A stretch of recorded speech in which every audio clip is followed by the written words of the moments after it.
Hello students, welcome to online classes of advance senior secondary school Mundal. अभी हम पढ़ने जा रहे हैं क्लास 11th में हेल्थ एंड फिजिकल एजुकेशन। जैसा कि आपको पता है, हम सेकंड चैप्टर में आए हुए हैं, स्वास्थ्य शिक्षा। तो आज हम व्यक्तिगत स्वास्थ्य को जो बढ़ाने के तरीके हैं, व्यक्ति क्या क्या सावधानियां बरतता है या क्या क्या प्रयोग करता है कि उसका स्वास्थ्य बना रहे, तो उसके बारे में आज हम पढ़ेंगे।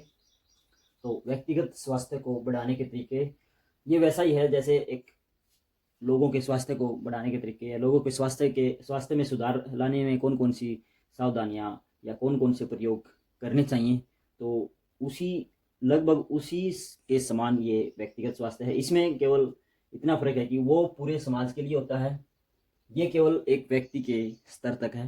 तो व्यक्ति के स्तर तक कौन कौन से तरीके हो सकते हैं जिससे उसका स्वास्थ्य सही रहे, स्वास्थ्य बना रहे। तो सबसे पहला, स्वास्थ्य के अंतर्गत हम खान पान से संबंधित बातों को लिखते हैं। तो सबसे पहला आएगा हमारा संतुलित भोजन।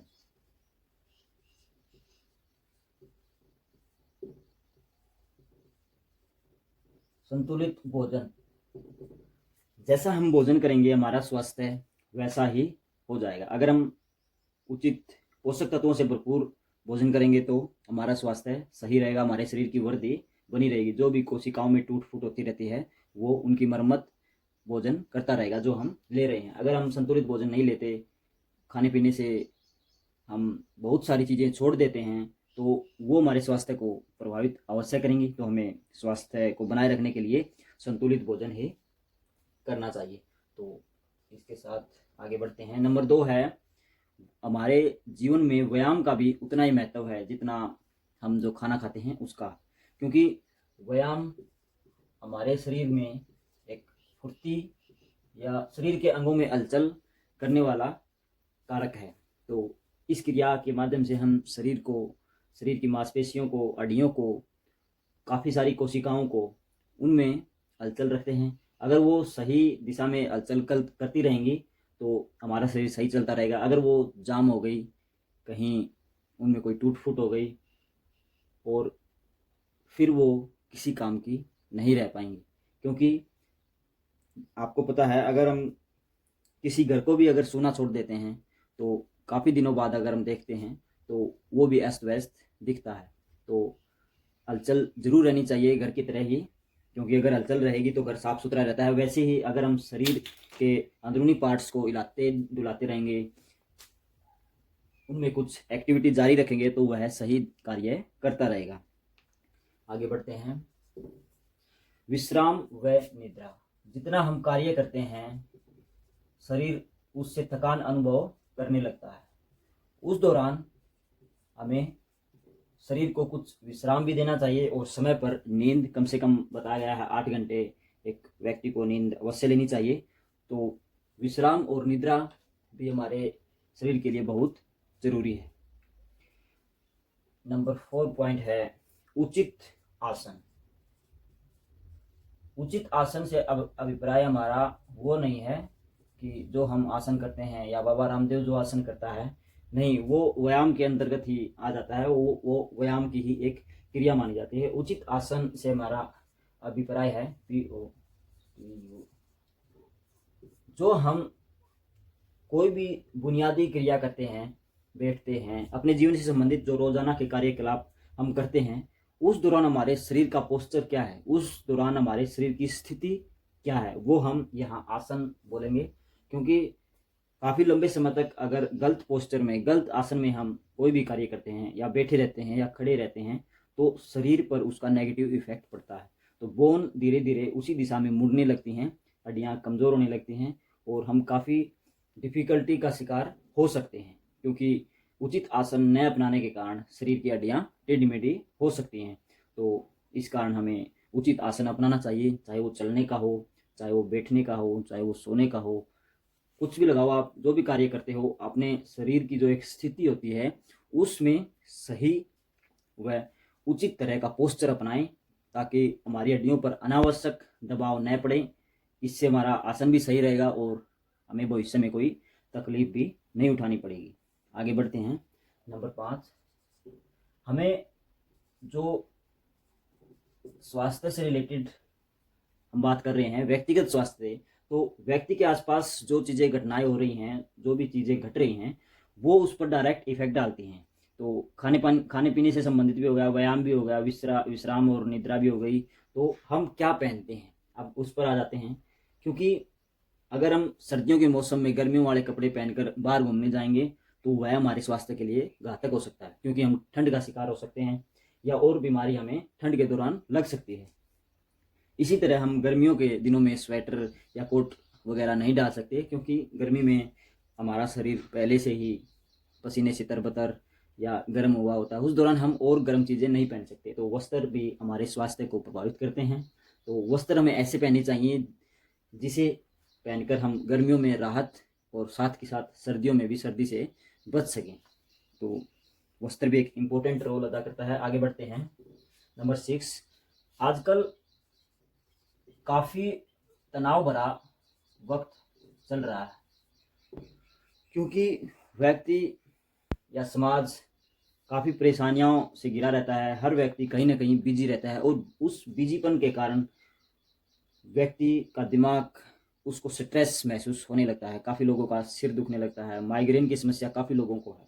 तो उससे निजात पाने के लिए हमें कोई मनोरंजन करना चाहिए या कोई खेल एक्टिविटी में भाग लेना चाहिए, जिससे हमारा जो एक मानसिक दबाव पड़ा हुआ है हम पर, उससे निजात हम पा सकें। तो मनोरंजन को भी अपनी लाइफस्टाइल में, अपनी रोज़ की दिनचर्या में शामिल अवश्य करना चाहिए। आगे बढ़ते हैं। इसके अलावा हमारी कोई निश्चित आदतें होती हैं, हर व्यक्ति की एक अलग आदत होती है। तो हमें ऐसी आदतें नहीं अपनानी चाहिए जो हमें स्वास्थ्य आने दे। तो अच्छी आदतें हमें अपनानी चाहिए, क्योंकि अच्छी आदतें ही हमारे स्वास्थ्य को सही रखने में हेल्प कर सकती हैं। जैसे हम खाना टाइम पर खाएं, सुबह टाइम पर उठें, टाइम पर उठकर अपने काम निपटाएं, उचित समय पर सो जाएं।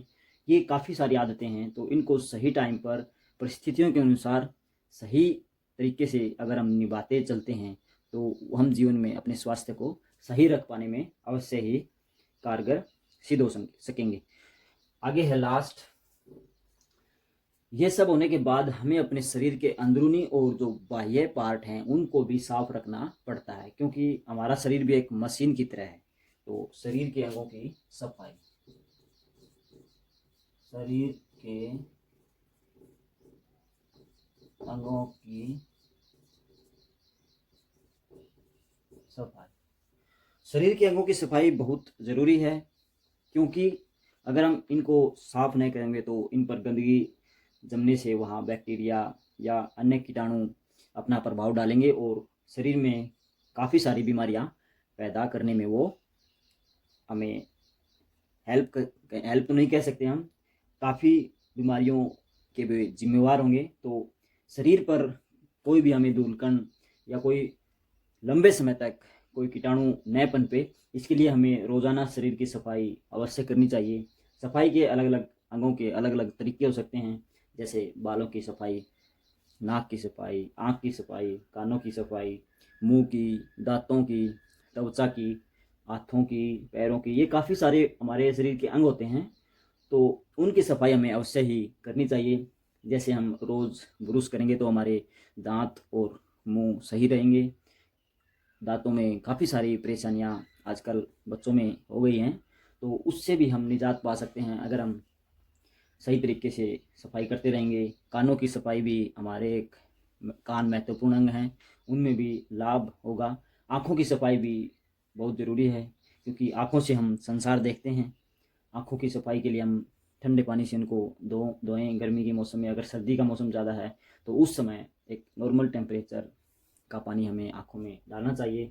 इसके अलावा बालों की सफाई, बालों में रेत न जमने दें, क्योंकि अगर बालों में रेत जम गया तो काफ़ी सारे कीटाणु या काफ़ी सारे जीव उनमें अपना आश्रय बना लेते हैं और हमें कोई स्किन एलर्जी भी वो दे सकते हैं।